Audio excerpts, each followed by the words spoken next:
Thank you, Docomomo UK, for kindly inviting me to do this, and also Ilkin Mursalim, Naya Yakumaki, Vangelia Rusu, Grace Tresen, and Agapi Harmani for making it all happen here at the Hellenic Centre.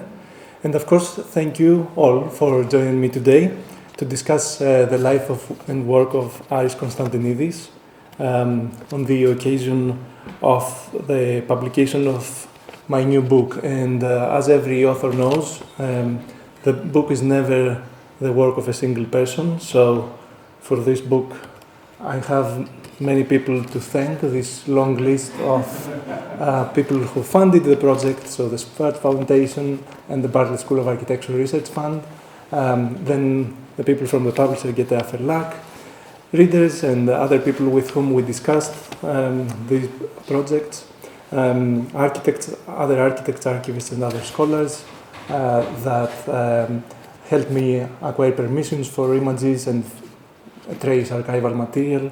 My Bartlett colleagues who covered for my teaching, my leave from teaching while I was writing the book, and of course friends and family for who always give me the courage to keep going.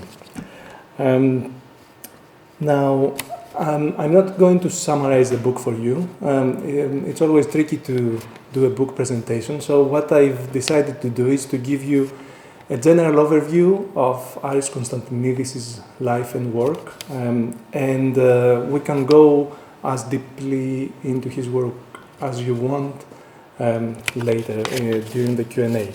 But first I'd like to leave it to Konstantinidis himself to introduce his work to you.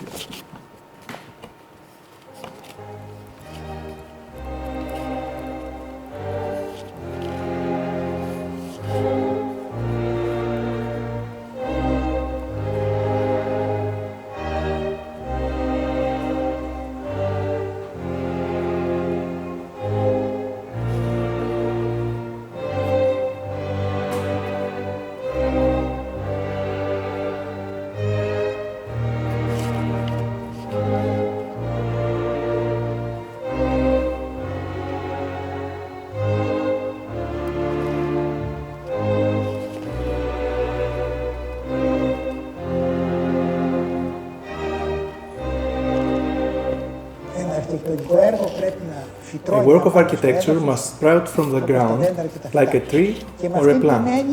In this sense, I repeat, architecture is always bound with a specific place, a specific space, and its climatic conditions.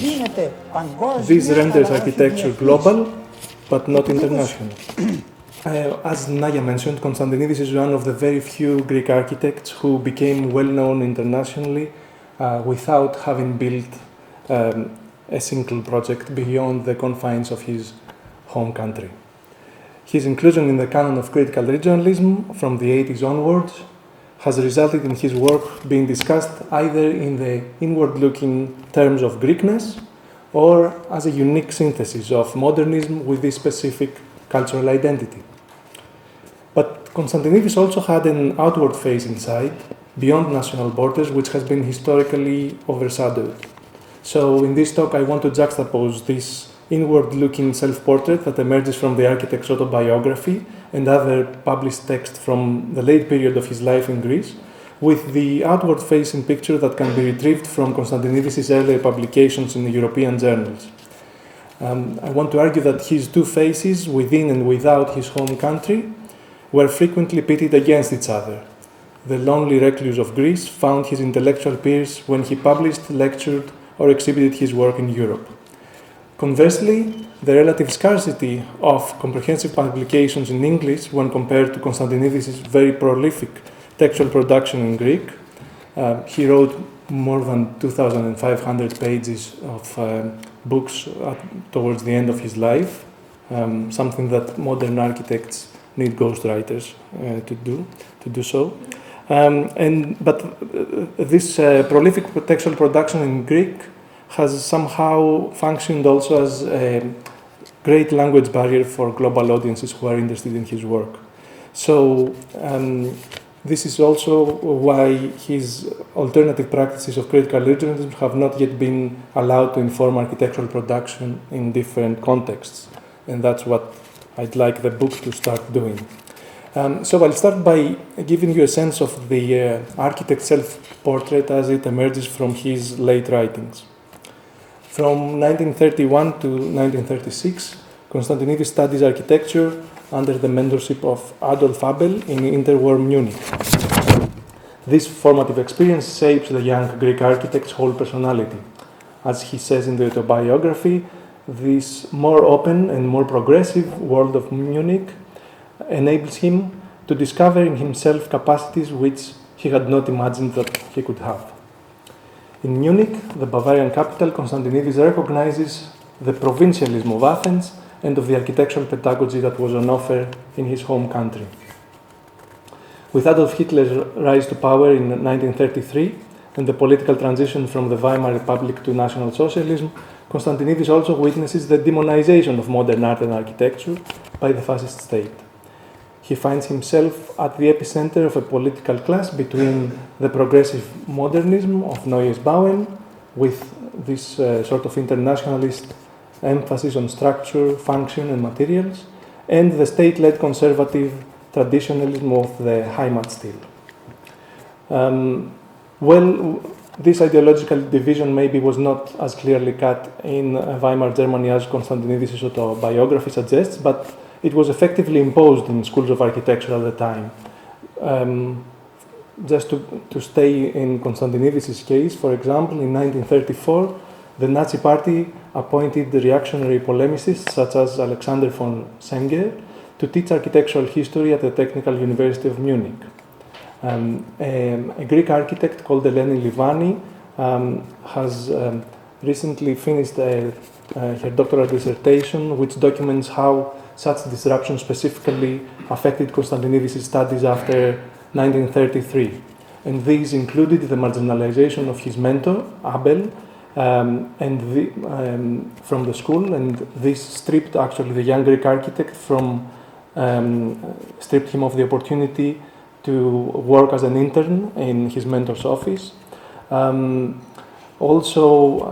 the same period, Professor Robert Vorhelzer was allegedly a Bolshevik professor for the regime, and this obstructed the adoption of modern design principles in the school, and also the closure of the Bauhaus school before Konstantinidis could actually witness its experimental pedagogies in practice when he visited himself Dessau in April 1933, just only a few months after the school had closed. In her research, Livani concludes that such disappointing experiences ushered in the young Greek architects, Greek students then, personal pursuit of modern architecture. Before 1936, when he graduated, the young Greek student travels to Germany, the Netherlands, to Belgium, to Austria, to Italy, because he wants to witness pioneering works by Walter Gropius, Ludwig Mies van der Rohe, Le Corbusier, Adolf Loos, Erich Mendelssohn, and Jacobus Johannes Peter Oud. All these projects he really wanted to see as a student in Munich, and as he notes in the autobiography, while these projects impress him, they also baffle him because he's not entirely sure about their appropriateness for the Greek landscape. Meanwhile, several of these protagonists of the modern movement arrive in Greece for the 4th International Congress of Modern Architecture in Athens in August 1933. The interwar buildings that they visit then by Stamo Papadaki and Patroklos Karandinos and Ioannis Despotopoulos soon find their place in Alberto Sartori's global panorama of functionalist architecture in 1935. Now, Konstantinidis returns to Greece upon completing his studies in 1936, and when he returns, he clearly intends to apply the principles of the modern architecture that he has studied abroad to the specificities of his homeland. But in order to do so, he does not look at examples like these already realized buildings of modern architecture by eponymous Greek architects, as his international peers did in 1933. He believes that these projects uncritically follow the design principles that he had witnessed as inappropriate for the Greek climate and way of life during his student travels. So instead of that, he turns his attention to anonymous Greek architecture, including the so-called neoclassical buildings of Athens. But because their design principles were re-imported to Greece through Bavaria, he does not regard them as genuine expressions of local culture. And so he's more interested in learning from the architecture of what he calls the old Athenian houses of the people, and buildings such as these chapels on Mykonos. Yet again, his way of looking at them begs to differ from that of the international protagonists of modern architecture, who at the same time juxtapose similar chapels from Santorini with the monolithic concrete structures of Robert Maillard. Konstantinidis reads the same buildings instead as authentic expressions of the timeless human spirit of dwelling in the landscape and climate of a specific place. Serving these buildings, he repeatedly notes the timeless trilogy of the relationship with the Greek landscape through a spatial succession of enclosed room, veranda, courtyard, which he traces back to the ancient typology of the megaron. Konstantinidis' interest in anonymous architecture is neither historical nor academic, but operative. It feeds into his endeavor to find that which I wanted to create today myself, as he writes. Now, in Greece, Konstantinidis inevitably works with the available technological means of his age, but at the same time, he wants his architecture to become, as he always says, a true expression of humanity beyond any specific place or historical period. He aims for harmonious human dwelling that spontaneously emerges from the specific but essentially timeless landscape. Through his engagement with the people and their tradition in building in this landscape, he eventually forms, as he says, the right conception about that which I needed to become as an architect working in our modern times. That is, he aspires to achieve the same long-standing spatial qualities with the technical and cultural means of his own age. This long process of self-education within and without the Greek borders leads Konstantinidis to conclude that you can build in a modern spirit with anything you have at hand, even with the limited means available in a developing country such as post-war Greece. Modern architecture, that is neither necessarily nor exclusively tied to European industrialization, standardization, and the related technological advancements. Now, when he returns to Greece, already in March 1937, he's wondering whether he would ever be able to build a single apartment building. So when he returns, he cannot build as much as he would like as a freelance architect in his war-torn homeland in the 40s. Now, this is a blow for him because he regards building as his only way towards the essence of architecture.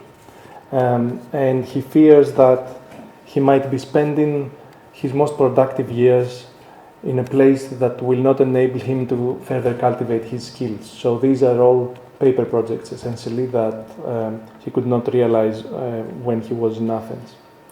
Yet, in these quiet years for his private practice, he systematically explores the types of his architecture on paper. Through a series of ideal villas that he envisions then, he refines his design principles. And specifically, he focuses on the spatial options that are afforded by rectangular structural grids of 2, 2.5, or 3 meters. And less than a decade later, this research ushers in his built work. His successive appointments at the Workers' Housing Organization in 1955 and the Greek National Tourism Organization in 1957 definitely exercise his freelancer demons.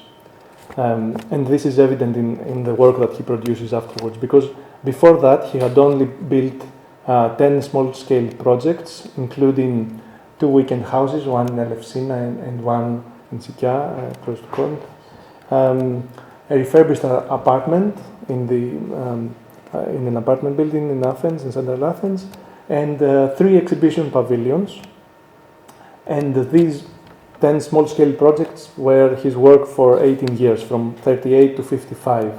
And after that, within just 2 years, he realizes 7 large-scale workers' housing projects across Greece.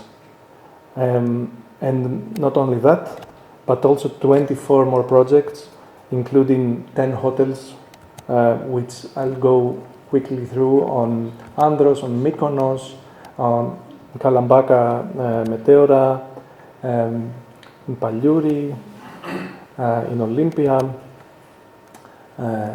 Crete, Poros, Olympia again, and also 2 archaeological museums in Ioannina and Komotini. And all these huge projects happen within the next 10 years.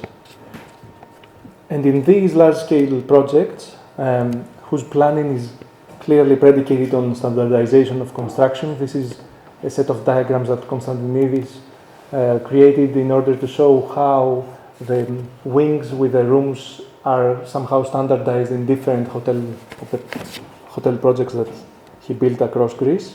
And I guess these sort of diagrams and his willingness to standardize construction are, somehow make his education in an industrialized context shine through. In this prolific period, Konstantinidis fights for his aspired modern true architecture from these prestigious public posts. He's uncompromisingly critical, and he soon acquires the reputation of the architect who says no to all. And when he's in serious disagreement, he drives his classes with his opponents to the extremes. He even resigns from high-profile appointments, including the one at the National Tourism Organization after the imposition of the military junta in April '67. His autobiography reinforces this self-image by constantly referring to similar classes and oppositions throughout his career. But I think this self-image eventually becomes so pervasive that it also entraps him. And in the early '60s, communication breaks down between Konstantinidis and the client who commissioned him to design his first villa in Elefsina in '38, so more than 25 years ago, before that. And this is a symptom of the architect's main problem. While the wishes and desires of the local circles shift, he refuses to change. And in a way, maybe this is because Konstantinidis can only build his aspired architecture later than he desires. And that makes him interpret the emerging social trends as a rejection of his still unfulfilled vision.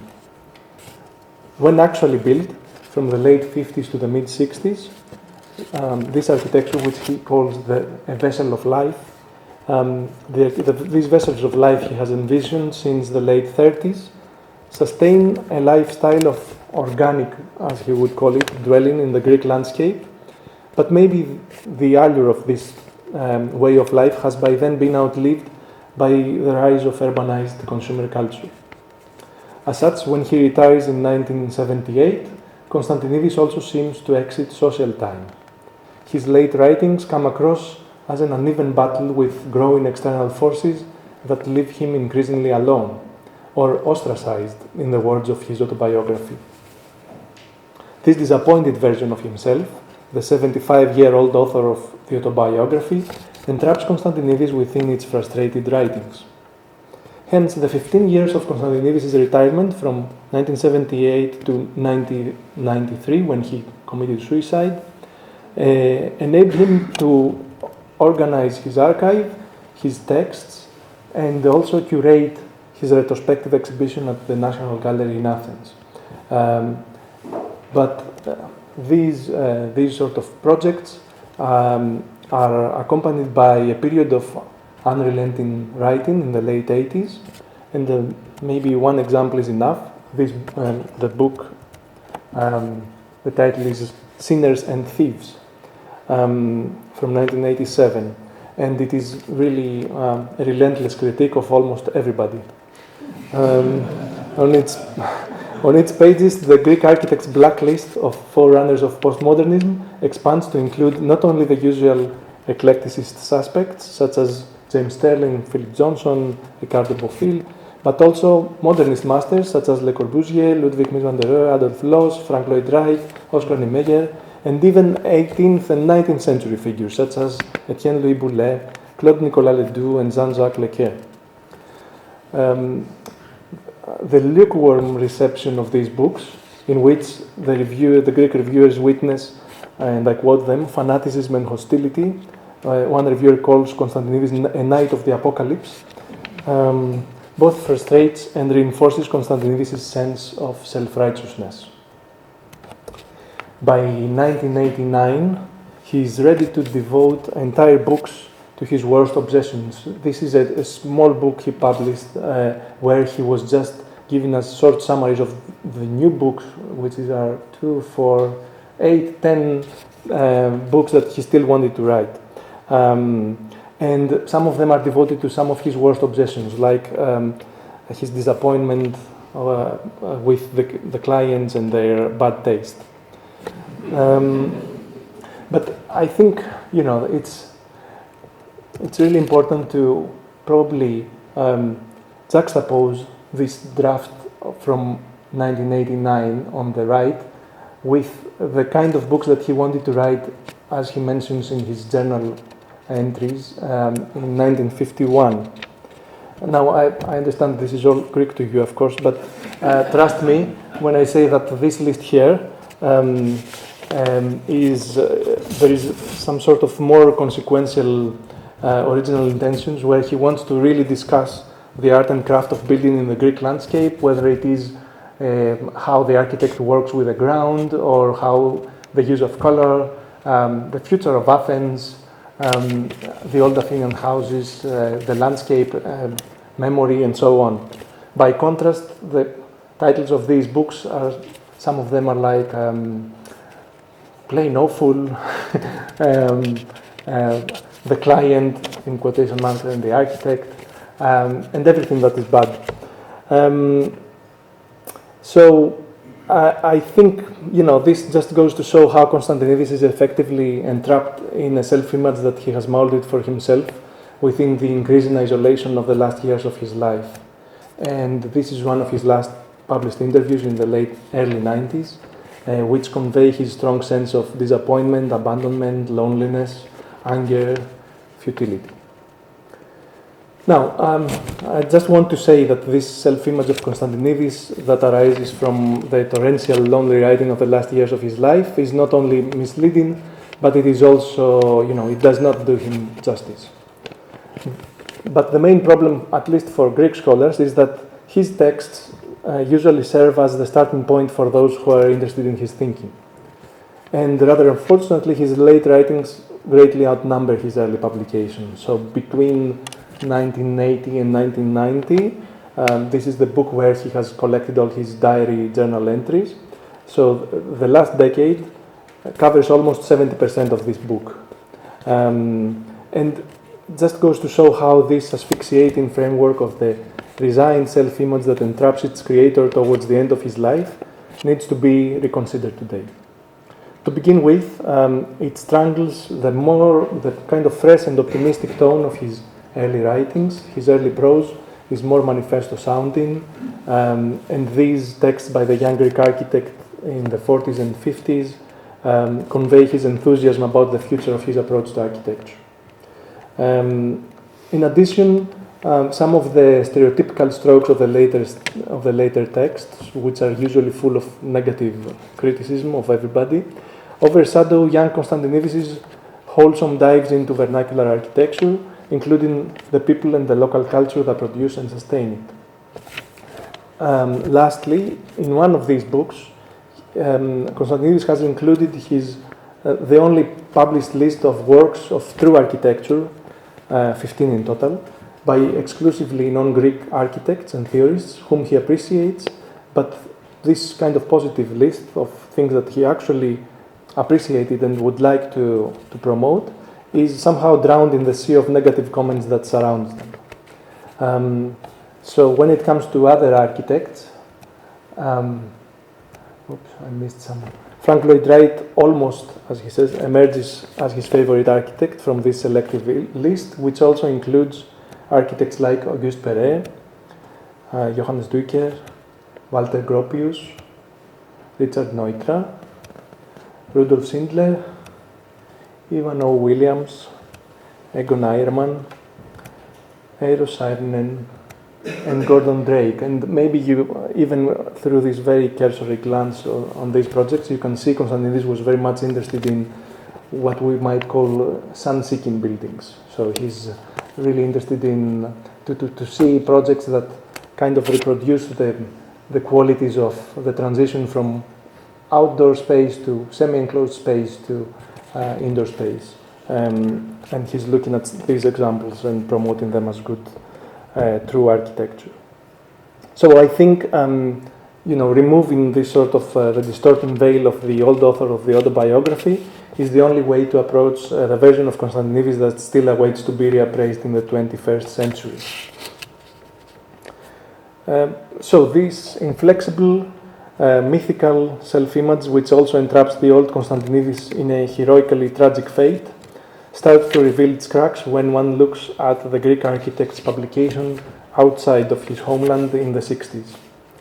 These unveil a much more cooperative and generous architect who is consistently overshadowed by the uncompromisingly idealist persona of the autobiography. Instead of being the recalcitrant critic of almost everything, Konstantinidis resurfaces as an architect who opens the way for others to move forward. In the 60s, he not only orchestrates a group of notable peers, but he also utilizes the strong ties that he retains with the German-speaking world to promote Greek architecture beyond national borders. And this is a special issue of Baumeister in 1967, where Konstantinidis is more or less the shadow editor of a whole issue devoted to modern Greek architecture. Konstantinidis not only shares the spotlight with his peers at the National Tourism Organization, such as Ioannis Triantafylidis, so he publishes some of their projects, but he also introduces European audiences to the work of other promising Greek architects with whom he does not work, such as Susanna Antonakaki and Dimitris Antonakakis. The signature on the text is by Aris Konstantinidis, and also Nikos Valtsamakis, another famous house in Anavissos, which is really close to Konstantinidis' project there. So his proactive publishing practice is not limited to self-promotion. It also sustains and reinforces the ties of modern Greek architecture with the world. And this subverts yet another persistent myth of his autobiography, namely that Konstantinidis does not appreciate the work of his local peers. Even in the autobiography, he mentions that he avoids speaking about modern Greek architecture when he's invited to do so twice by the Bavarian Architectural Chamber and the Technical University of Munich in 1977, and he goes back again to anonymous architecture because he does not want to talk about his contemporaries. So, Konstantinidis, when you read his autobiography, you might also think that he's a harsh critic of several contemporary architects, but I think he was not really a snobby intellectual, because after his 3-year teaching stint in Zurich, so when he resigned from the National Tourism Organization, he was invited to teach in Zurich for 3 years at ETH, and when he comes back to Greece in 1970, so 3 years later, he comes back with approximately 300 books that he bought during his tenure there. So despite the dogmatic tone of his late writings in the 80s and 90s, he obviously desires to keep abreast of current developments in his field, no matter how strongly he eventually disagrees with them. And this is also evident in the lists of buildings that he selects to visit with his students at ETH when they go to field trips outside Switzerland. And standing by his theory of architect self-education, he wanted his students to see for themselves different kinds of buildings, whether he personally agreed with their proposed solutions to urban and structural problems or not.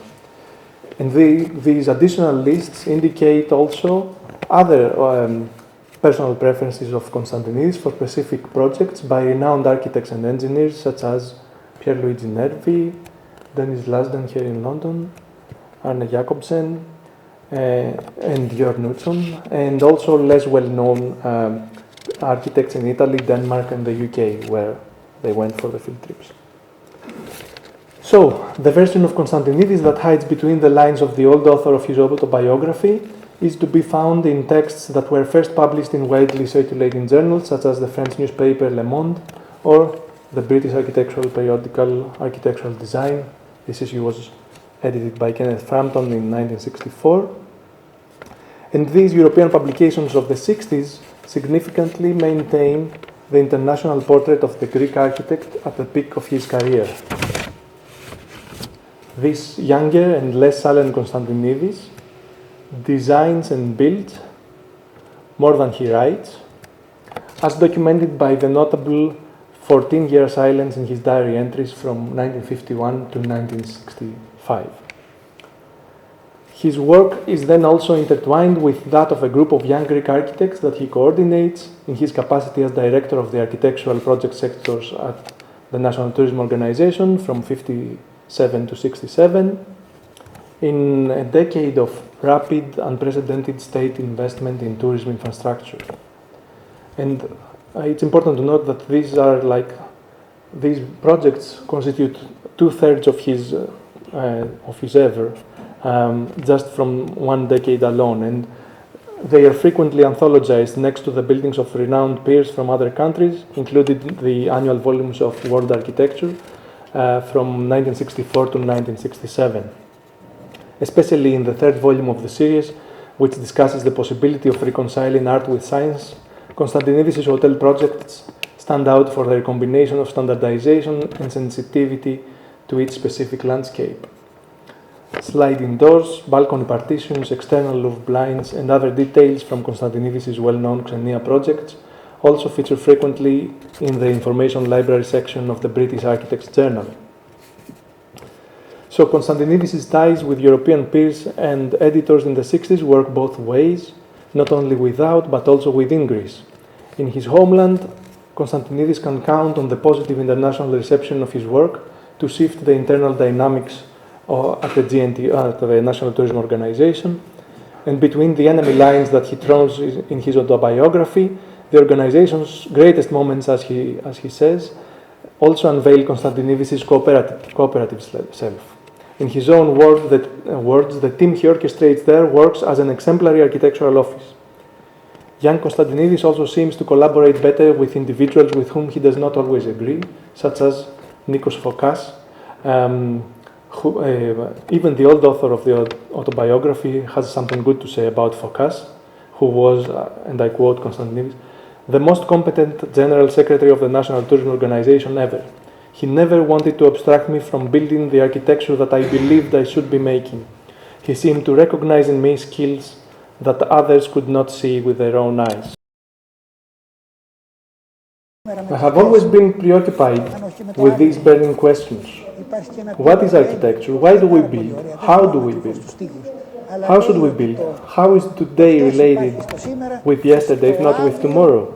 The poet Eliot put it very nicely when he wrote these verses about yesterday existing in today and tomorrow, that the past conditions the future and that the future holds within it everything that came before it. It is all a singularity.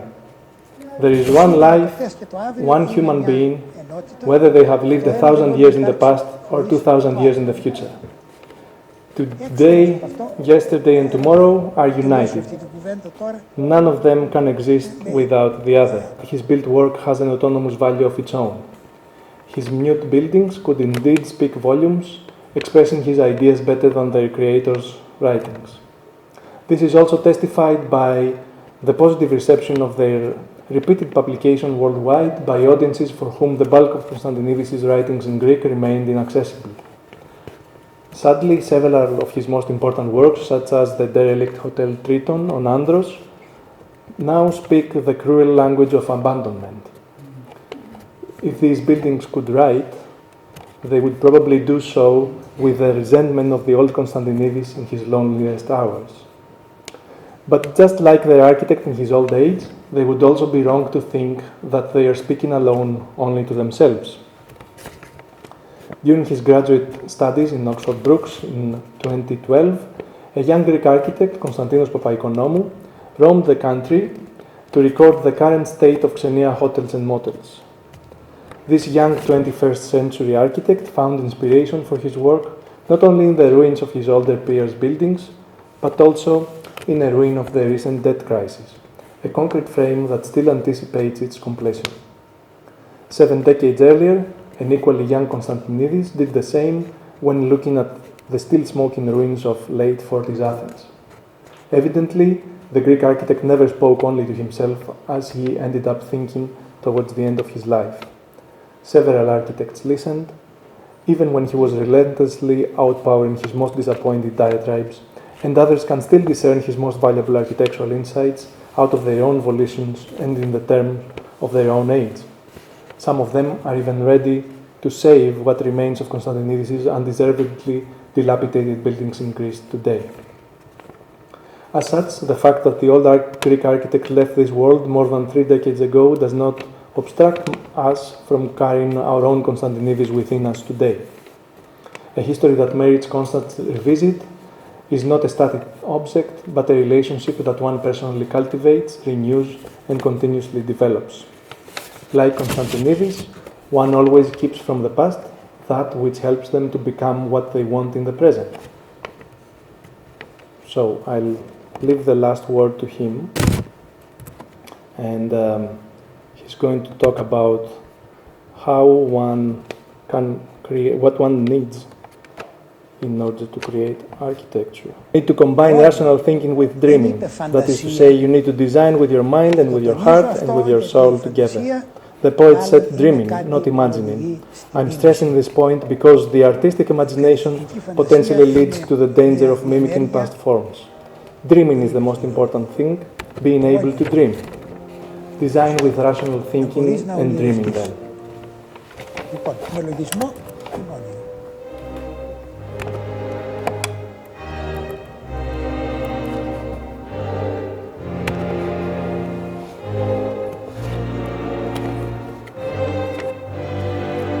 So, dream on. Thank you very much.